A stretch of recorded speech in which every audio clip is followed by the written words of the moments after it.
Welcome to High Capacity, the podcast that helps you expand your nervous system's capacity so you can have the career and the family and the goals and actually enjoy them. I'm your host, Michelle Grosser. I'm a trial attorney turned nervous system strategist. If your life is full by every measure and your nervous system is feeling it, this is your show. Every Tuesday, I'm here to unpack the nervous system science behind why you feel wired, overwhelmed, and depleted, and give you real tools to actually do something about it. Let's dive in.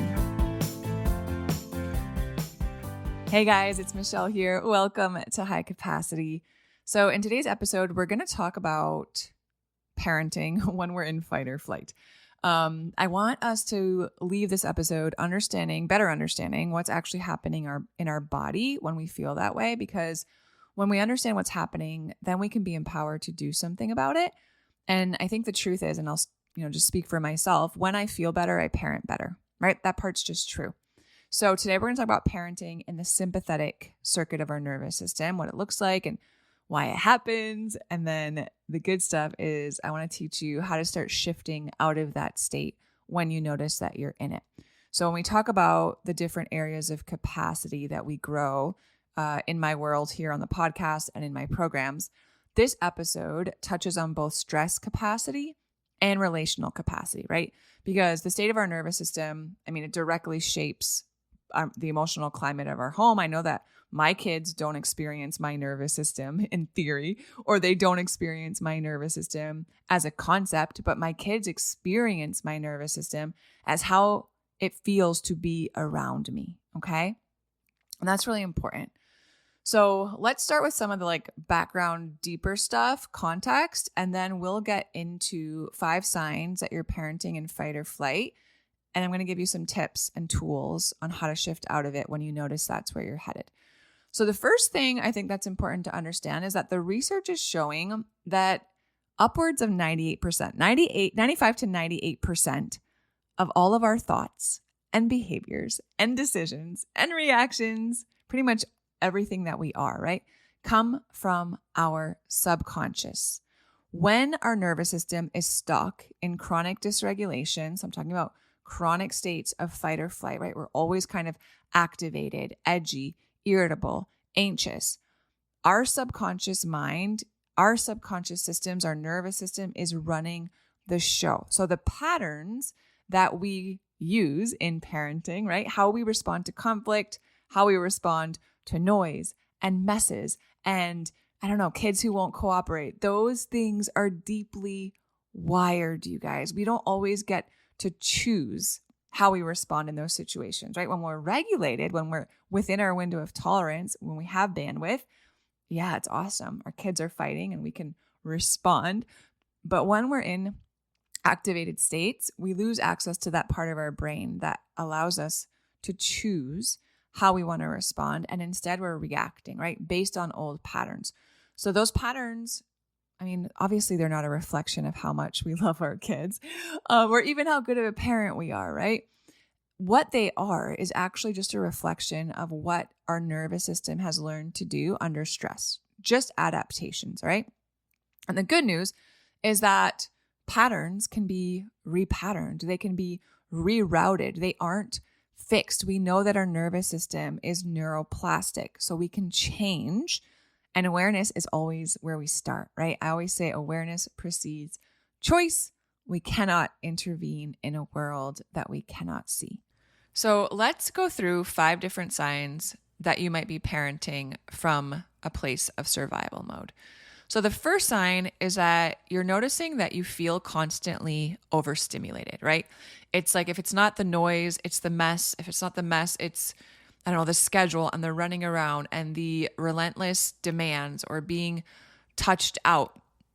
And if you feel like you're crawling out of your skin by the time dinner rolls around, that is like a red flag that your nervous system's in fight or flight. Your body is scanning constantly, right? What's safe, what's okay, what's not, what might be a threat, what might be too much or too intense. And what happens when we feel constantly overstimulated is that our nervous system is doing its job. It's scanning for danger, but it's starting to perceive just normal, ordinary sensory input. being touched, music, right? The TV, the podcast, whatever it is, too much ordinary sensory input becomes a threat. So we find ourselves kind of flinching at loud noises, or we snap when our name is called, like mom, mom, mom, for the 47th time. We can't think straight, right? When the house is a mess or it feels chaotic. And I don't think it's so much sensitivity as being like a personality trait, like, oh, I'm just sensitive. It's usually just a dysregulated nervous system that's lost its buffer. So what can kind of help shift out of this? For me, when I notice myself feeling constantly overstimulated, I know that I need some sort of reset. Okay. So the first thing that I'll do is I will turn the volume down on any sensory input that I have control over. So maybe that's the lights that get dimmed. Maybe it's the TV that gets turned off. Maybe I put in some noise canceling headphones so I can just kind of calm everything down, lower all that stimulation for a moment. But mostly I just need a change in environment. So for me, a lot of times that looks like removing myself from where I'm at, which is usually in the house, and stepping outside for a couple minutes. And if I can't get outside to like walk around, maybe it's just standing on my balcony or in the backyard, right? Step outside for a couple minutes and feel my feet on the ground and soften my gaze and slow my breathing. And all of that is signaling to my nervous system that I'm not actually in danger, right? That sensory input is not a threat to me. And what happens is that over time, that actually helps to build my capacity for noise and for mess and for all of the sounds and the touching and all of the things that come with motherhood. And it helps my body, helps my nervous system to make all of that feel more manageable. So that's the first one. You're feeling overstimulated. The second sign that you might be trying to parent when you're in fight or flight is that everything feels urgent, right? It's like you're constantly rushing. You wake up in the morning, you feel like you're already behind for the day. You're stuck in all of this scarcity thinking of like, there's just not enough time. There's not enough help. How am I ever going to get everything done that needs to get done today? And because it feels like you're constantly rushing and you're constantly behind, at least for me, that brings about irritation. Like that feels annoying. And then everything else feels annoying. It feels like my kids aren't moving fast enough. Like they're not listening well enough. They're not doing the things that I'm asking them to do right when I'm asking them to do it. And then what happens with all of that is that my nervous system starts to get flooded with cortisol. And then my body's in this sympathetic overdrive. Okay. And then when you're doing that for long enough, that becomes the new normal. That's what becomes familiar.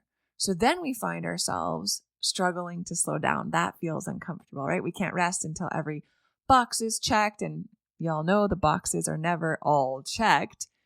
And the urgency here, the urgency itself is the dysregulation. It's not so much all the things that have to get done in the day, right? That certainly plays a part, but it's the urgency itself that's driving the dysregulation. Just because something feels like an emergency doesn't mean it is, but our nervous system loses the ability to distinguish between, genuine threats and just a really busy pace of ordinary life.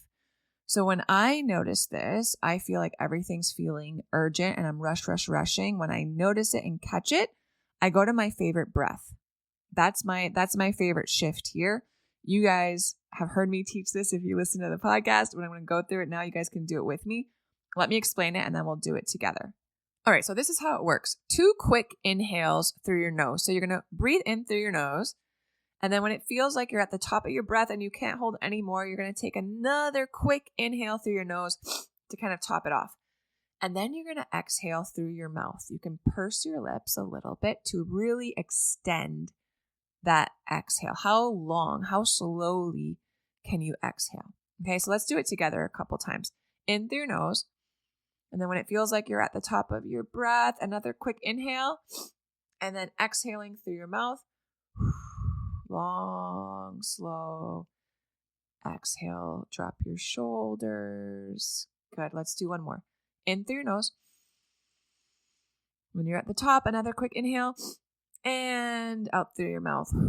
Let everything soften. Drop your tongue. Open your mouth. Let it just hang. Soften your shoulders. Beautiful. You can do that a couple more times.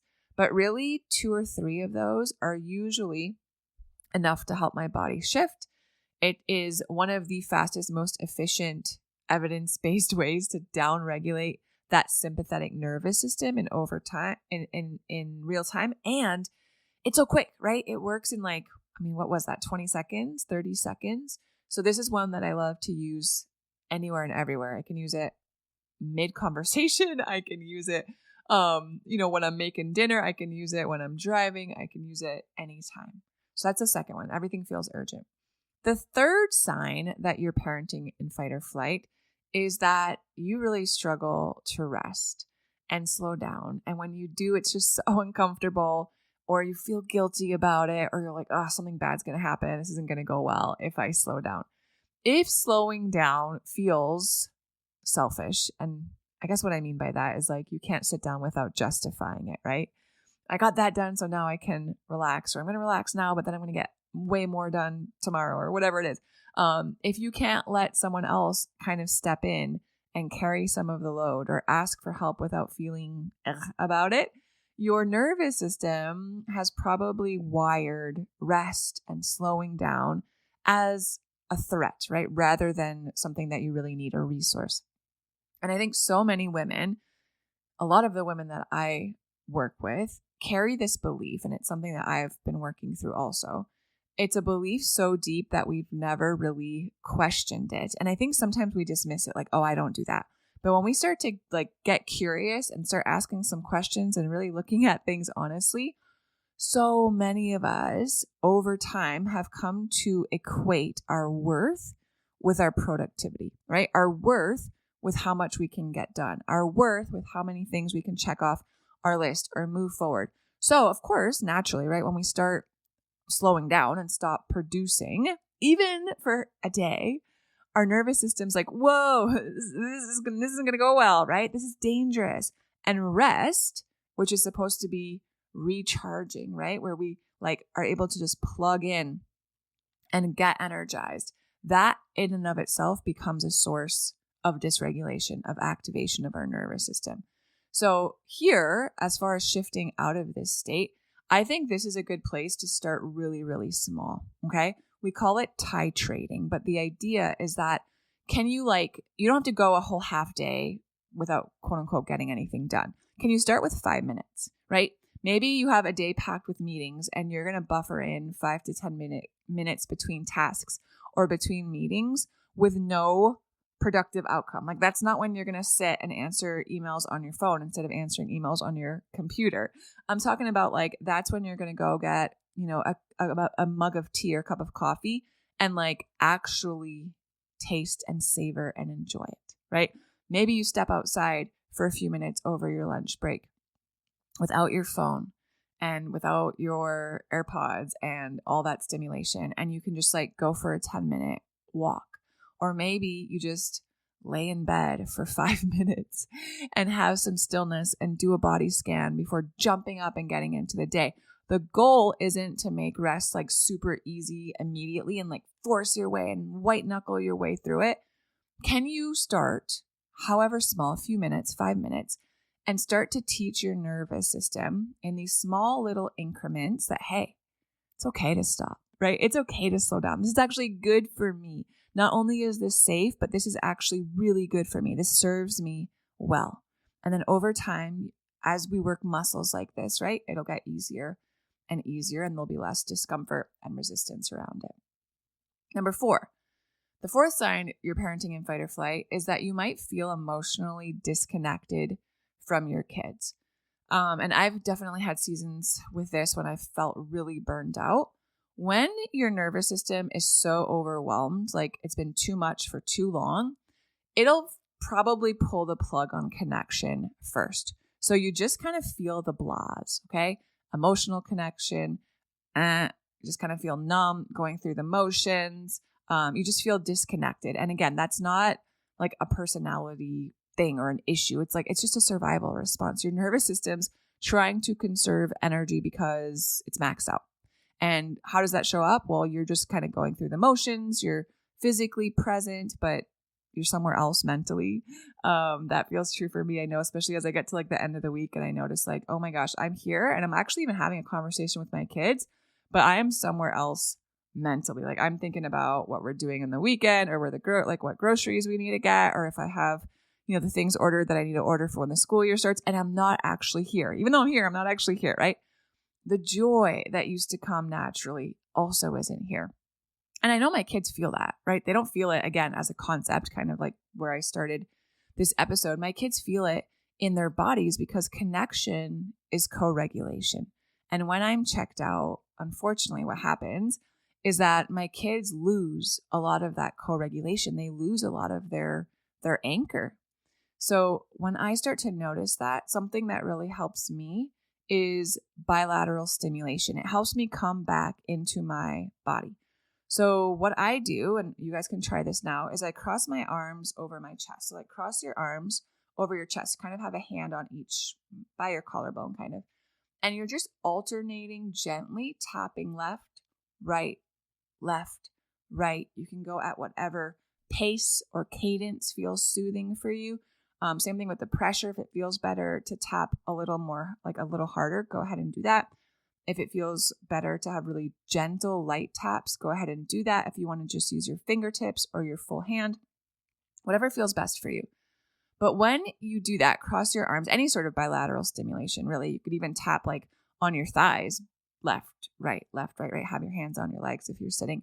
But that type of bilateral movement, that bilateral stimulation, it integrates the nervous system and helps you come back to the present. And you don't need to do that for a long time, even like 60 seconds. I put on a timer, just do it for a song, a couple minutes. That can really help to shift things when you're feeling emotionally disconnected from your people. And then the last one I want to talk about today is transitions.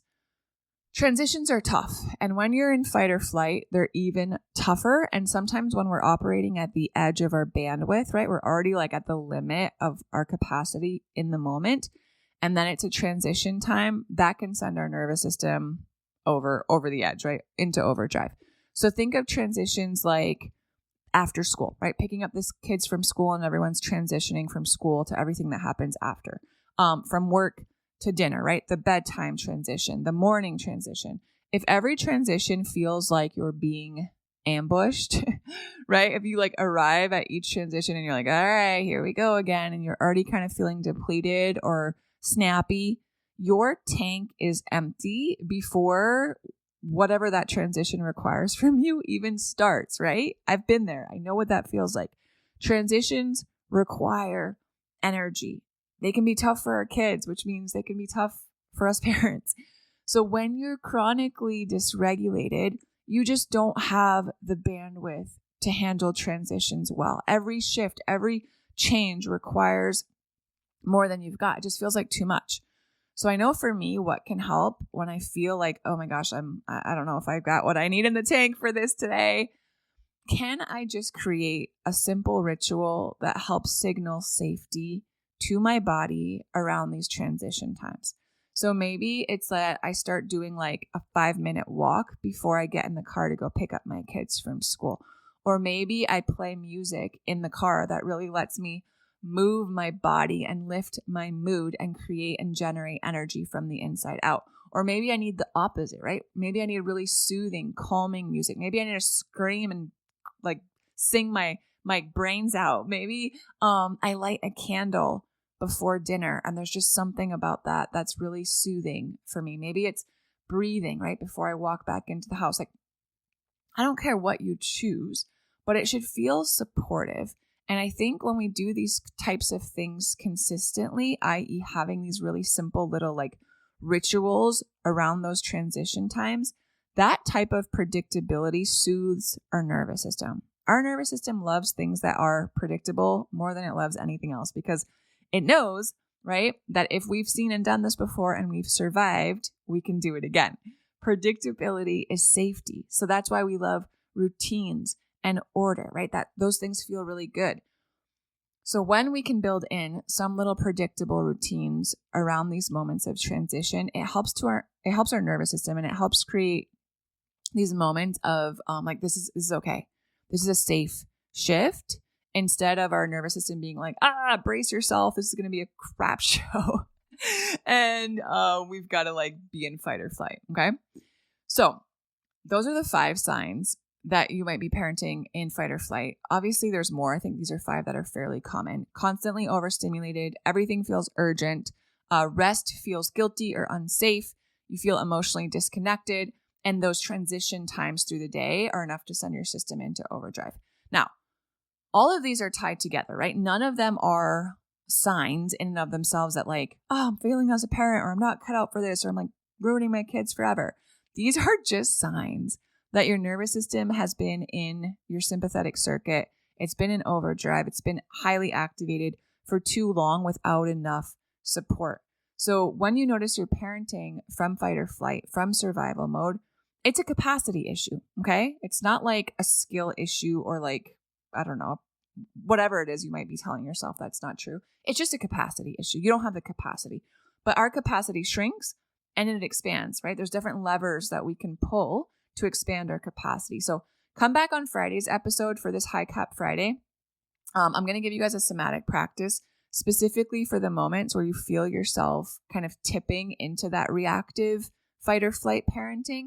And it's something that helps you catch it before you're like full blown Incredible Hulk mode, okay? Before you actually lose it or snap. So come back for that.